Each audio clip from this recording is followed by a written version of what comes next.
surviving R. Kelly can speak. Why can't he survive in the hood? Make it, shake, beat her, in, back, hey, she a thought, heart.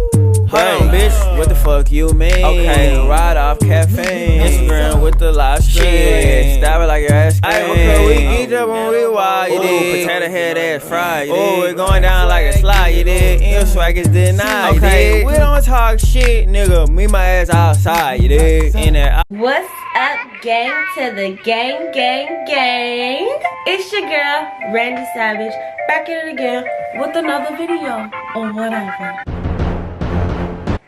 So recently, the last couple of days, I have been doing a lot of research on this whole R. Kelly situation and kind of comparing it to my life in some way, because not only was it relatable, but it's kind of traumatizing to have those thoughts come back into your head, you know? Like, definitely when the situation that I was in, I had to get over, like, on my own. You know what I'm saying? So let's just get right into it, because as Zoe say, it's a whole lot of game.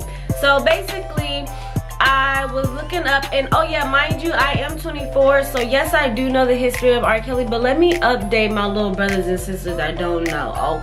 Okay.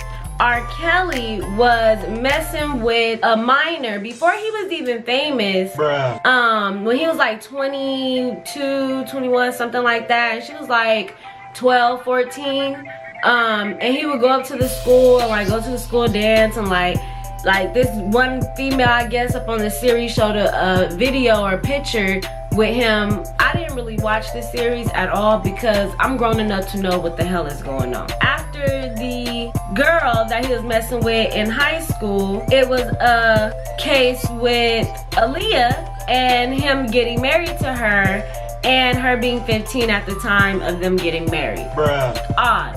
Supposedly her mom said he ruined her career. I don't know, that's a whole lot of. This man put out a song, 19 minutes, like titled I Admit. He pulled Wendy to the side when Wendy fainted, and he told her like basically everything. Supposedly he has basically a girl in there now named Jocelyn Savage, some other girls in there that basically are in a cult. I honestly decided that I'm not gonna give an opinion on that. I'm just gonna tell you guys what I do know. Bruh. My point of doing this video today, I went through a similar situation. I was in a situation where basically I told you guys previously I was stripping. I was giving this guy like my money, and it just went bad. But I did not tell you guys like everything, and it's crazy that till this moment I still don't really hold him accountable for it. I just be like, damn, like how dumb could you be, Randy? Like, why were you so dumb? Like, and still, yes, I still feel like even if I am holding him accountable, it is still like, girl, why were you so dumb? People are so loud outside. So if you don't remember, go back and watch my stripper story time and then come back to this video so you can be caught up. But so anyways, oh yeah, and of course make sure you hit that subscribe button. Make sure you hit that bell right on the side, or it may pop up right after you subscribe, just so you get notifications and you can see this pretty face again. Bruh. I literally was like at my lowest point at this point. I just felt like I disappointed my dad because I got a DUI like a month prior, or I think 2 weeks prior. Sorry for laughing. Bruh. But yeah, 2 weeks prior. Basically, when a man came to me with all of those hopes and dreams and wishes and blah blah blah blah, I was like, okay, like this is gonna make my dad proud. So let me tell y'all what happened. My bad, gang. I don't know what the fuck happened with my camera. That shit like cut the fuck off. I don't even know what happened. But he was like, oh, I'm gonna kidnap you, and I was over there thinking like, oh, that shit cute. That was not cute. Like, he was so dead ass. Like, he was not fucking playing. So the next day he came and he picked me up, and I went to his house and we chilled. It was just me and him in his room. After a while, all of his friends came in there. It kind of was like they was judging me. They was just like looking at me. I'm like, what are you looking at? Like, but they was just like looking at me in my face the whole time. And I'm like, are you judging me? Like, what is this? After a while, they left, and it's like the dude that was his best friend was always looking at me like, oh no, I don't approve. I don't like her. This one that you got, this is a bad seed. She gonna ruin our empire. No, like he just did not rock with me. I don't even know why he just like off rip, off jump, when he used to like actually be cool with me. He took me home, I think the next day, and I would like start spending the night over there like frequently. It started to be where he's like, you know what, just stay over here and I'll take you to work, and then your dad can pick you up, and then you go to your dad's house or whatever, and then I'll pick you up from there, and I'll take you to the strip club, and then I'll pick you up from the strip club, and we go home because that's where you're supposed to be. So now y'all see how I got into this situation of like, fuck, like I can't go back home. Like it was like, okay, it was like this. My dad told me if I leave, you're not coming back, sis. So when I left, I was like, I'm gonna have to make it because I can't go back. He asked me to go down there and be with him. I was down there in Mesa with him and his friend, and I believe it was another person that lived there with like his prostitute, or I don't know what she was. And then it was another girl and another dude.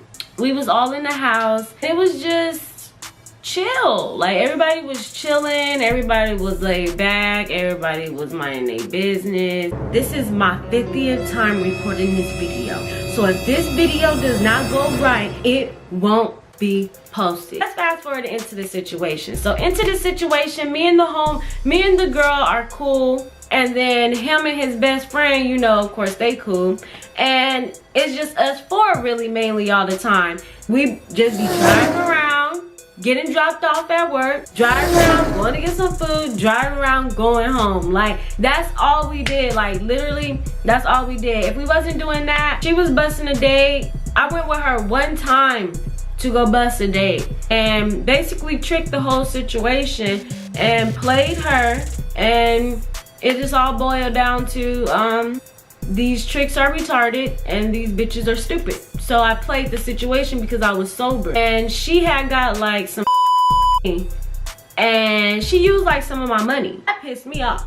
Anyways, I was like, since you used some of my money, let me just hit that. So I hit it. I'm not even gonna lie to y'all. A couple of days before I even left with this man, I went to a hotel and did so much. Anyways, and it was the worst thing I could have ever did to myself. But so while I was doing the with a pimp, messing with a bottom bitch, and hated by another pimp, I was just like, I don't know what really is going on. We had basically had a schedule that he would take me to work while my dad would pick me up from work. This particular day, I was late. I was just like at my wit's end with it. Like, just forget it when I can do this in the club. Like, you know, I called my sister. I lied and said that I got fired. I still lying to this day. And so my sister came and picked me up. I called him. I told him, give me a few moments. I'll be ready in a little bit, and you can take me to the club. And we came to the conclusion that we gon' shit, trap or die, period. And I just left that job. I never went back. And I never went back to my dad's house. My dad was like, you know, like, what's going on? Like, where the hell is she? Like, cause I never text him, I never nothing. And they was like, oh, Randy's not here. Like, and I never got a call from him. The fact that I never got a call from him, that was weird. Like, that kind of threw me off, and I kind of felt like, okay, maybe he don't care, so why should I care, period. A couple of days later, he did end up texting me, you know, what's going on. But by then, I'm already like deep into some manipulation, because it's like, oh, well, I love you, I care about you, we could build this, forget everybody, it's us against them. And oh my god, it was just so many text messages, so many nursery rhymes, and I started stripping like hardcore. Like, basically, like, stripping was all I was doing. And I was drinking a lot. I was like, it was wild. It was wild. Like, maybe if I was stripping for me, okay, but I never grew up in a family where I needed to strip. So honestly, I was doing all of this for him. My aunt owns a very successful company. I could have clearly worked for her.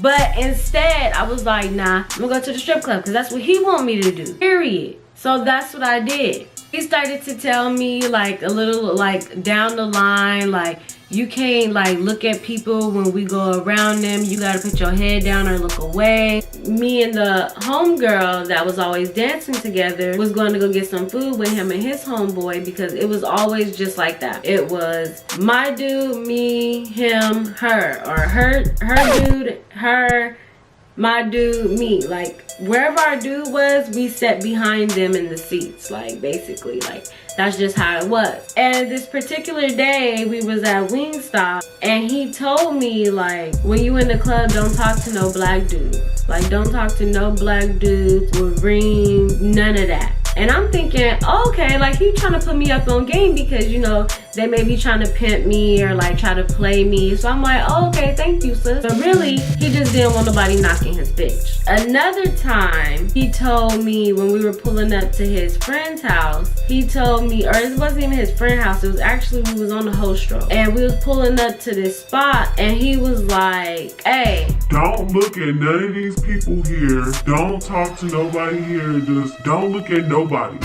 And I'm like, okay. Like, so like, I just wouldn't look at people. When we would walk by, I just would look away or look down. And it still literally curses me till this day because I still do that. Even with my fiance, like I'll like look away or like I'll wait until I have approval to look at his homeboys because that's just how I feel. And he doesn't give me approval. It's a vibe that I get that's like, if he introduces us, then I'm going to look at him. Other than that, I'm not looking at you.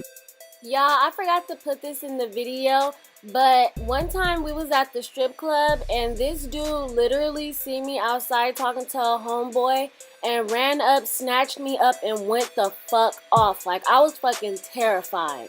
He would tell me like basically, you know, I had to give him all of my money, of course, and I would to a certain extent. It was another point where like the dude's like, y'all can't do drugs, y'all can't be out here like talking to these people. If I catch y'all in the corner like while y'all supposed to be at the strip club, it's gonna be a problem. If you need anything to eat, I'll bring it to you. They would drop us off at work. We would both come together always, and they would give us an eighth each. Literally, we would be in the backseat of the car. I'm sitting behind him. She's sitting behind her dude, and we get out the car and we walk to the side of their windows. They give us like an eighth. They give us $40 for house, and then yeah, like that's basically how it would be set up of us getting dropped off every day. And that shit, now looking back, was so manipulative and controlling, and I don't understand how I snapped in and out of that so fast. But I am so proud of myself that I'm not in that position no more. I feel sorry for that girl because she's still out there living that life, and I don't know what's gonna make her wake up and realize she looks stupid and slow. But hopefully this video does. Like hopefully she sees this video, she takes the time out of her stripping or whatever and sees this video and is like, okay, I'm gonna stop this shit because I look slow. Anyways, let's not speak too much on her. One night where the girl was actually getting beat, like beat, and she went to work at the strip club the next day and lied. And when me and my dude actually got into our fight, she was like, oh, it's okay, just make him some money and y'all make up. And so when people would ask me why was my wrist broke, she'd be like, oh, she fell on a trampoline. Like, hold up, sis. First of all, let me speak for myself. And once I really separated from that group, that same girl went around spreading lies about me to all of the girls, and she started talking mess. And yes, please, I hope you watching this because I want you to know that was the most messiest thing you've ever done. And look at where you are and look at where I am. So where did that take you? And where did it take me? I'm telling you, she got a whole fatty, she got a whole fatty, dog. Damn, Gabby, thick than a bitch.